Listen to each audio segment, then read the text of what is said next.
오늘 본문 요한복음 12장 23절로 33절을 저와 여러분이 같이 한 목소리로 함께 봉독하시겠습니다. 예수께서 대답하여 이르시되 인자가 영광을 얻을 때가 왔도다. 내가 진실로 진실로 너희에게 이르노니 한 알의 밀이 땅에 떨어져 죽지 아니하면 한 알 그대로 있고 죽으면 많은 열매를 맺느니라. 자기의 생명을 사랑하는 자는 잃어버릴 것이요 이 세상에서 자기의 생명을 미워하는 자는 영생하도록 보전하리라. 사람이 나를 섬기려면 나를 따르라. 나 있는 곳에 나를 섬기는 자도 거기 있으리니 사람이 나를 섬기면 내 아버지께서 그를 귀히 여기시리라. 지금 내 마음이 괴로우니 무슨 말을 하리요. 아버지여 나를 구원하여 이 때를 면하게 하여 주옵소서. 그러나 내가 이를 위하여 이 때에 왔나이다. 아버지여 아버지의 이름을 영광스럽게 하옵소서 하시니 이에 하늘에서 소리가 나서 이르되 내가 이미 영광스럽게 하였고 또다시 영광스럽게 하리라 하시니 곁에 서서 들은 무리는 천둥이 울었다고도 하며 또 어떤 이들은 천사가 그에게 말하였다고도 하니 예수께서 대답하여 이르시되 이 소리가 난 것은 나를 위한 것이 아니요 너희를 위한 것이니라. 이제 이 세상에 대한 심판이 이르렀으니 이 세상의 임금이 쫓겨나리라. 내가 땅에서 들리면 모든 사람을 내게로 이끌겠노라 하시니 이렇게 말씀하심은 자기가 어떠한 죽음으로 죽을 것을 보이심이로라. 아멘. 기도하시겠습니다. 하나님, 저희들 고난주간을 맞아 우리를 위해 십자가의 그 수치스러운 자리에 높이 들리우신 예수님이 영광과 존귀로 하나님의 보좌 우편으로도 존귀케 되심을 깨달으며 십자가야말로 우리가 가야 할, 뒤따라가야 할 유일한 신앙의 길임을 확고히 깨닫고 주님을 사랑하며 살아갈 수 있게 하여 주시옵소서. 모든 말씀 예수님의 이름으로 기도드립니다. 아멘. 요한복음을 통해서 저희들 예수님의 순환의 발자취를 함께 따라가기를 원합니다. 먼저는 예수님께서 이제 드디어 인자가 영광을 얻을 때가 되었다고 말씀하십니다. The time has come. The time has come for the Son of Man to be glorified. 이 때라는 말이 헬라어로 호라라는 말인데요. 하나님의 구속의 계획이 결정적으로 이루어지게 되는 시점입니다. 예수님은 십자가의 죽음을 통해 하나님의 구원의 섭리를 완성하셔야 되는데 그 결정적인 때가 시점이 왔다는 것입니다. 이 인자라는 말은 Son of Man, 인자라는 말은 예수님이 메시아로서의 자기의 정체성을 다니엘서 7장 13절에 등장하는 인자와 같으니 그 종말론적인 이미지로 예언서의 종말론적인 다니엘의 이미지를 함께 연결해서 자기를 가리키시는 말이죠. 다니엘서 7장 13절부터 14절을 제가 읽어드리겠습니다. 내가 또 밤 환상 중에 보니 인자 같은 이가 하늘 구름을 타고 와서 옛적부터 항상 계신 이에게 나아와 그 앞으로 인도되매 그에게 권세와 영광과 나라를 주고 모든 백성과 나라들과 다른 언어를 말하는 모든 자들이 그를 섬기게 하였으니 그의 권세는 소멸되지 아니하는 영원한 권세요 그의 나라는 멸망하지 아니할 것이니라. 이 마태복음, 마가복음, 누가복음을 세 권을 합쳐서 공관복음서라고 부릅니다. 예수님의 순환의 여정에 대해서 이 세 명의 복음서 기자가 같은 관점을 가지고 있기 때문에 공관복음이라고 부르는 것이죠. 예수님이 베들레헴에서 탄생하셔서 나사렛에서 성장하시다가 갈릴리에서 공생애를 시작하시고 예루살렘으로 올라가 죽음을 맞이하시게 된다. 이렇게 직선적인 구조로 예수님의 삶과 순환을 바라보는 것이 공관복음서 기자들의 시각입니다. 그런데 우리가 오늘 살펴보는 이 요한복음서는 공관복음과 조금 다른 관점을 취하고 있습니다. 요한복음을 보시면 예수님이 유월절을 지키기 위해서 예루살렘으로 가시는 장면이 3번 나옵니다. 그것을 통해서 예수님의 공생애가 3년이 될 것이라고 추정할 수 있는 것이죠. 왜냐하면 유월절은 1년에 한 번씩 돌아오는 절기이기 때문에 예수님이 3번 유월절을 지키셨다는 요한복음의 기록을 근거로 해서 예수님의 공생애를 이제 역으로 추산을 하는 것입니다. 공관복음서는 예수님의 죽으심과 영광을 대조하고 있습니다. 서로 굉장히 이질적인 것으로 보는 것이죠. 그 때문에 예수님의 수치스러운 죽음이 의외로 영광을 가져왔다, 이렇게 보는 것입니다. 그런데 요한복음은 예수님의 죽으심과 영광을 동일한 것으로 보는 것입니다. 평행선상에서 똑같이 보는 것이죠. 주님이 십자가에서 죽으시는 그때는 하나님의 예정된 시간, 카이로스가 아니라 일반적인 시간, 호라, 일반적인 시간이라고 사도 요한이 우리에게 이야기해 주는 것이죠. 예수님이 십자가에서 죽으시는 그때가 바로 영광을 받으시는 똑같은 시점이 되는 것입니다. 예수님은 하나님의 아들로서 이 때를 기다려 오셨습니다. 그러나 많은 순환을 받으시고 영혼의 깊은 고뇌를 안으시며 기다리셔야 하는 시간이었습니다. 예수님은 오늘 본문 12장 20절을 보시면 헬라인들이 예수님을 뵙기를 원한다고 요청하는 것을 보셨습니다. 그리고 이제 결정적인 때가 되었구나, 그것을 알아차리십니다. 유대인과 이방인을 모두 포함하는 모든 인류를 구속하셔야 할 메시아로서의 사명의 때, 그때가 왔구나, 그것을 아시는 것입니다. 그 시간, the time, 호라, 이 호라는 세상의 역사를 BC와 AD로 나누는 것이죠. BC, before Christ, 그리스도 이전의 역사와 AD, 아노 도미니, 주님의 날, 주님의 시간, 그리스도께서 오신 이후의 역사로 인류는 나누어지는 것입니다. 하나님의 구원이 이루어지는 인류에게는 이 예수님의 순환과 죽으심이 큰 소망이 됩니다. 그러나 예수님 당신께는 순환과 고뇌의 순간을 맞이하셔야 하는, 죽음 앞에 서게 되는 아주 어려운 시간이 되는 것이죠. 두 번째로 24절에서 예수님은 죽어야 많은 열매를 맺게 된다는 자신에 관한 진리를 말씀하십니다. 요한복음 1장을 보시면 요한복음의 첫 장면은 로고스 기독론에 대해서 이야기합니다. 예수님은 영원한 말씀이신 로고스이신데 그 로고스가 성육신을 하셨다는 것입니다. 성육신하신 로고스, 그분이 바로 예수님이심을 선포하는 것이죠. 오늘 본문 24절도 요한복음의 기독론을, 예수님이 누구이신지를 드러내주는 말씀입니다. 죽어서 많은 열매를 맺게 하는 한 씨앗, 이 씨앗은 영광을 받으시는 자리인 십자가로 가시는 예수님이십니다. 그것을 이 구절이 밝히는 것이죠. 진실로 진실로, 헬라어로는 아멘 아멘입니다. 뒤에 이어지는 말씀이 너무나 중요하기 때문에 예수님이 강조하실 때 이 표현을 쓰십니다. 내가 진실로 진실로, 내가 아멘 아멘 너희에게 이르노니. 예수님의 대속의 죽음을 통해서 하나님 아버지의 구속, 우리를 구원하시려는 계획이 본격적으로 시작이 됩니다. 썩어서 많은 열매를 맺게 되는 한 알의 밀의 비유를 통해서 예수님은 자신의 죽음을 설명하시는 것이죠. 오늘 말씀 속에 한 알의 밀이라고 번역이 되어 있지만 밀의 씨앗을 가리키는 것입니다. 마태복음 13장에서 예수님은 좋은 씨앗을 뿌리시는 분이십니다. 종들을 보내 좋은 씨앗을, 복음의 씨앗을 뿌리시는 분.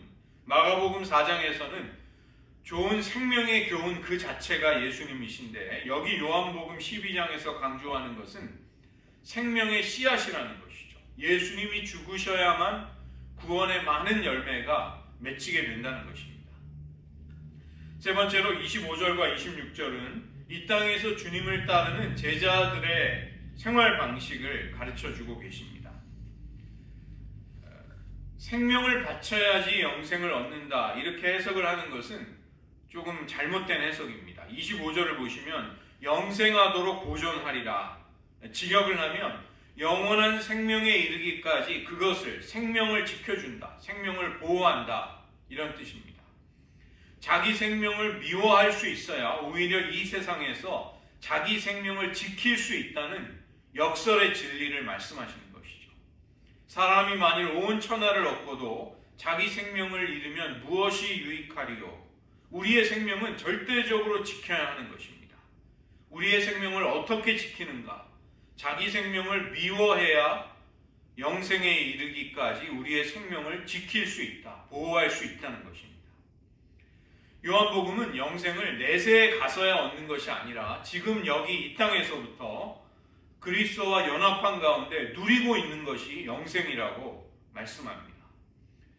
그래서 자기 생명을 미워한다는 것은 공관복음에서 말하고 있는 자기 부인입니다. 이것은 자기 포기이며 하나님보다 나 자신을 앞세우지 않는 것이죠. 자기 생명을 사랑한다는 것은 자기 부인의 반대, 자기 시인을 가리키는 것입니다. 하나님과 그분의 뜻보다 나를 앞세우고 나를 우선시하는 것이죠. 그래서 자기를 부인한다는 것은 자기를 시인하는 것과 정반대의 길이 됩니다. 마찬가지로 자기 시인은 자기 부인을 부정하는 방식의 삶이 되는 것입니다. 만약에 예수님이 자기를 시인하신다면 자기를 부인하셔야만 가실 수 있는 십자가의 길을 거절하시게 됩니다. 그래서 자기를 부인하려면 자기의 안전, 자기 실현, 자기 위주의 삶을 포기해야만 자기 부인의 길을 걸어갈 수 있는 것이죠. 예수님은 사람이 나를 섬기려면 나를 따라야 한다고 말씀하십니다. 주님의 부르심을 받고 주님을 뒤따르는 것이 제자도입니다. 주님을 섬기는 자는 주님이 계신 곳에 그분과 함께 있어야 함을 예수님이 말씀하십니다. 그런데 주님이 지금 이제 가시려고 하는 곳이 십자가이죠. 그래서 주님의 제자들은 주님을 뒤따라 주님이 계시는 곳, 그분과 같은 장소, 즉 십자가로 부름을 받는 것입니다. 순교자인 독일의 보네포 목사님은 주님이 우리를 부르시는 것은 와서 죽으라고 부르시는 것이다. 이 말씀에 담겨있는 의미를 정확하게 설명하셨습니다. 십자가로 가시는 주님을 뒤따라 우리도 십자가에 있게 되면 아버지께서 그와 같이 주님을 온전히 섬기는 우리들을 귀중하게 여겨주실 것이다. 이렇게 말씀해 주십니다. 이어지는 27절부터 30절은 겟세마네 기도이죠. 공관복음에서 이야기하는 겟세마네에 예수님의 십자가를 앞두신 그 처절한 투쟁의 기도, 아주 어렵고 힘든 투쟁의 기도를 짧지만 아주 함축적으로 사도 요한은 27절에서 우리들에게 전해주고 있습니다. 예수님은 마음이 몹시 괴롭고 혼란스러우셨습니다. 아버지와 나를 구원하여 이 때를 면하게 하여 주옵소서. 헬라어 성경을 직역을 하면 나를 이 때로부터 구원하소서, 이렇게 짧은 기도가 됩니다. 여기 나오는 이 때가 바로 23절에 나오는 같은 단어입니다. 호라, the time, 예수님의 죽음이 다가오는 시간, 예수님이 십자가로 가셔야 하는 시간이며 인자가 영광을 받으시게 되는 바로 그 시간, 그때로부터 나를 구원해 주소서, 이렇게 기도하시죠. 예수님은 겟세마네 동산에서의 치열한 영적인 투쟁을 통해 이 기도를 바꾸십니다. 기도의 자리에서 자신의 뜻을 부인하시면서 마침내 아버지의 뜻에 자신을 헌신하시게 됩니다. 내가 이를 위하여 이 때에 왔나이다. 직역을 하면 내가 이것 때문에 이 때를 향해 왔습니다. 이렇게 옮길 수 있습니다. 예수님이 들어가실 영광은 이제 붙잡혀 묶이고 매맞고 채찍질 당하고 조롱과 멸시를 겪고 십자가에 달려 죽음으로 가시는 것을 모두 통과해야 하는 영광입니다. 이 모든 것들이 포함되어 있는 그 영광으로 예수님이 들어가셔야 하는 것이죠. 예수님의 겟세마네 동산의 기도에 대해서 하나님은 응답하셨는데 사람들의 귀에는 천둥소리나 혹은 천사들의 말로 들렸습니다. 하나님이 말씀하셨다고 하지 않고 사람들은 하늘에서 소리가 났다, 이렇게 표현하고 있죠. 예수님은 그것에 대해 이것은 하나님의 응답은 나 때문이 아니라 너희들 때문이다. 이 표징은 제자들을 위해서 하나님이 주신 것이다. 이렇게 알려주십니다. 예수님의 순종으로 하나님의 이름이 영광을 받으시고 십자가와 부활 그리고 승천과 재림을 통해 계속 영광을 받으실 것을 유월절을 앞둔 고난의 이 때에 제자들은 깨달아야만 했던 것이죠. 마지막으로 예수님은 이 세상에 대한 심판을 말씀하십니다. 예수님은 자기에게 속한 이들을 끝까지 사랑하셔서 자신의 죽음으로 많은 구원의 열매를 거두시게 됩니다. 그 말은 예수님께 속한 자와 속하지 않은 자를 결정적으로 분리하는 일이 일어난다는 것입니다. 예수님은 그것을 이 세상과 세상 임금에 대한 심판이 이르렀다고 선언하십니다. 이 세상과 그 배후에는 사악한 통치자, 권력과 권세가 있습니다. 이 아르콘, 통치자들이라는 말이 바로 그런 뜻입니다. 세상의 통치자들과 그 아래에 부역을 하는 졸개 노릇을 하는 대리인들이 예수님께 내린 심판은 더 높은 법정에서 뒤집히게 될 것입니다. 우주적인 권위를 가지는 최종적인 심판은 하나님 아버지에 의해서 아들에게 위임이 되어서 집행이 될 것입니다. 그 때문에 온 세상을 심판하실 이가 지금 심판을 받고 계시는 것이죠. 이것이 얼마나 기이한, 얼마나 놀라운 십자가의 신비인지 모른다는 것입니다. 요한복음은 그리스도의 십자가에 대해서 십자가의 양면성을 보여주고 있습니다. 죽음과 부활, 고난과 영광, 그리고 비천해지심과 높이 존귀하게 올리우심이 십자가로 가는 주님의 여정 속에 함께 들어있습니다. 32절에서 땅에서 들린다, be lifted up, 들린다는 휩소라는 헬라어는 이중적인 두 가지의 뜻을 함께 가지고 있습니다. 요한복음 3장 14절과 15절에서 이미 벌써 예수님은 모세가 광야에서 뱀을 든 것 같이 인자도 들려야 하리라. 왜 그렇게 되셔야 하는가? 그를 믿는 자마다 영생을 얻게 하려 하심이라. 예수님이 십자가에 달리는 것은 곧 부활과 승천을 통해서 하나님의 보좌 우편의 영광스러운 자리로 올리우시는 길이 된다는 것입니다. 주님이 십자가를 앞두시고 기도하신 마지막 기도의 장소 겟세마네, 이 겟세마네라는 장소의 뜻이 오일 프레스입니다. 감람류 기름을 짜는 장소였습니다. 예수님은 고운 곡식가루로 받쳐지는 소재처럼 예수님의 인간성, 예수님의 인성이 곱게 갈려서 하나님께 바쳐지는 제물이 되시는 것이죠. 그 자리가 바로 겟세마네였습니다. 빠지고 부서지고 깨지지 않고는 기름을 짤 수가 없습니다. 곡식이 가루가 되지 않고 제단에 바쳐지는 고운 소재물이 될 수가 없는 것이죠. 우리는 십자가를 내가 지금은 부담스럽지만 믿음이 좋아지고 준비가 되면 그때 내가 생각해 봐야겠다. 그 정도쯤으로 여깁니다. 그러나 오늘 말씀을 곰곰이 정직하게 살펴본다면 우리에게 십자가는 옵션이 될 수 없습니다. 우리가 선택 가능한 사항이 아니라는 것입니다. 제자도는 주님을 따르고 섬기는 유일한 길인데 예수님은 나를 섬기려면 내가 있는 곳에 나를 섬기는 자도 거기 같은 장소에 있어야 한다고 말씀하십니다. 예수님이 이 땅에서 들리시지 않고는, 즉 십자가에 달리시지 않고는 하나님 아버지의 우편으로 높이 올리우시는 다른 길이 없으셨습니다. 그렇다면 바로 그런 예수님을 따르고 있는 우리들은 어떠할까요?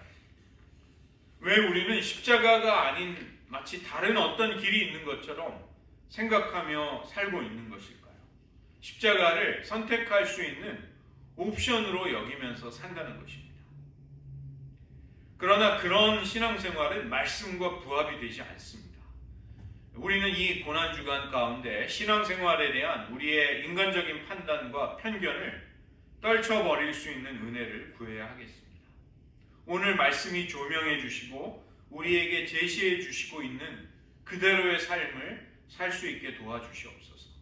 주님을 사랑하며 뒤따르기 위해서 주님이 계신 곳에 주님을 섬기는 자도 거기 있어야 한다는 주님의 말씀을 주님 순종하기를 원합니다. 이 시간 말씀을 의지하면서 저희들 한번 기도하겠습니다. 주님은 주님의 삶이 많은 생명의 열매, 구원의 열매를 위해 땅에 떨어져 썩어지는 한 알의 밀알의 씨앗이 되신다고 말씀하십니다. 예수님이 십자가의 비천한 말할 수 없이 고통스러운 죽음을 통해 우리를 존귀케 하시고 구원하셨습니다. 그리고 주님은 그 십자가의 길을 자기를 섬기고 자기를 따르는 제자들이 가야 할 유일한 길이라고 말씀하십니다. 주님, 저희들 십자가를 그동안 내가 고려해보고 내가 선택할 수 있는 것쯤으로 여겼다면 그런 잘못되고 왜곡된 생각을 깨끗이 버릴 수 있도록 도와주시옵소서. 나를 섬기려면 나를 따르며 내가 있는 곳에 그들도 거기 있어야 하리라. 주님, 이 말씀에 순종하기 원합니다. 오늘 제가 따라야 할, 그래서 주님을 의지하며 가야 할, 짊어져야 할 십자가가 무엇인지를 밝히 드러내 주시고 그 십자가에 숨겨진 비밀과 가치를, 영광을 깨달으면서 그것을 부인하고 회피하는 삶이 아니라 주님 기꺼이 주님이 맡겨주신 십자가를 감당함으로써 주님을 따르겠나이다. 한번 고백하며 기도하겠습니다. 하나님 아버지, 저희들 고난주간에 첫날을 맞이해서 하늘에 썩어지는 미랄이 되어 생명의 씨앗이 되어 우리들을 구원의 열매로 거두신 주님의 사랑을 다시금 깨닫습니다. 하나님, 나를 따르려면 내가 있는 곳에 그들로 나를 섬기는 그들이 거기 있어야 하겠다고 주님 말씀하셨습니다. 주님, 저희가 십자가에 대한 인간적인 판단과 왜곡된 생각들을 다 내려놓을 수 있도록 도와주시옵소서. 주님, 제가 마음이 내키고 순종할 만한 기분이 들 때, 또 준비가 될 때 십자가의 길을 가겠노라고 생각했던 말씀과 부합되지 않는 모든 잘못된 신앙관들을 다 포기할 수 있도록 도와주시옵소서. 주님, 주님을 사랑하기에 주님을 뒤따를 수 있게 하시고 주님을 섬기기 위해서 주님이 계신 곳에 저희들도 거기에 있을 수 있는 주님의 제자의 삶을 살 수 있게 도와주시옵소서. 오늘 고난주간의 하루를 맞이합니다. 주님의 사랑으로 우리들의 심령을 충만케 하여 주시옵소서. 주님 은혜를 베풀어 주시옵소서. 기도하겠습니다. 하나님 아버지, 오늘 고난주간의 첫날을 맞이하며 하늘에 땅에 떨어져 썩어지는 밀알이 되셔서 우리를 구원의 열매로 생명의 결실로 추수하신 주님의 사랑과 은혜를 다시금 되돌아봅니다. 하나님, 우리들도 주님을 사랑하기에 주님을 뒤따를 수 있기를 원하며 주님을 섬기기 위해 내가 있는 곳에 나를 섬기는 자들도 거기 있어야 하리라는 주님의 말씀에 순종하기를 원합니다. 하나님, 저희가 그동안 말씀과 부합되지 않는, 말씀과 일치되지 않는 십자가에 대한 오해와 그릇된 편견을 가지고 살아왔다면 이 고난주간 주님의 사랑을 묵상하는 가운데 우리들의 삶을 성찰하며 돌아볼 수 있게 하여 주시옵소서. 인간적인 편견과 그릇된 신앙관을 모두 내려놓고 포기할 수 있게 도와주시고 말씀 그대로 말씀이 가르치시고 우리에게 가라고 명령하시는 그대로의 삶을 순종하며 따라갈 수 있게 하여 주시옵소서. 하나님, 이 땅 가운데 우리의 삶의 주변 속에 주님의 이 사랑을 알지 못하는 많은 이들이 있습니다. 그들을 사랑하며 섬길 수 있게 하시고 그들을 위한 우리의 중보의 기도가 속히 응답되는 기쁨을 우리들에게 허락하여 주시옵소서. 모든 말씀 예수님의 이름으로 기도드립니다.